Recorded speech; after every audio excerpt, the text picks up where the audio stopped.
वज़ीर आला पंजाब मरियम नवाज शरीफ की खसूसी हदायत पर वाइस चेयरमैन वासा चौधरी शहबाज अहमद इतवार के रोज़ भी फील्ड में मुतहरक नज़र आए।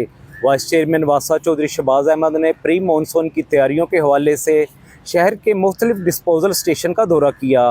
वाइस चेयरमैन वासा चौधरी शहबाज अहमद ने फ़र्रुखाबाद डिस्पोजल और रावी क्लिफ्टन डिस्पोजल स्टेशन का जायज़ा लिया। DMD वासा अब्दुल लतीफ़ भी वाइस चेयरमैन वासा के हमरा थे। डायरेक्टर हाफिज़ राहील अशरफ ने वाइस चेयरमैन वासा को तफसीली ब्रीफिंग दी। वाइस चेयरमैन वासा चौधरी शहबाज अहमद ने डिस्पोजल स्टेशन की स्क्रीनों को मुकम्मल साफ़ रखने की हदायत की और कहा कि तमाम डिस्पोजल स्टेशन पर जनरेटर को फाल रखने और फ्यूल की फराहमी को यकीनी बनाया जाए। तमाम डिस्पोजल स्टेशन पर अजाफी पंप फराहम करने की भी हदायत की। उन्होंने कहा कि मानसून से कबल तमाम मशीनरी की बरवक्त मरम्मत और देखभाल को यकीनी बनाया जाए।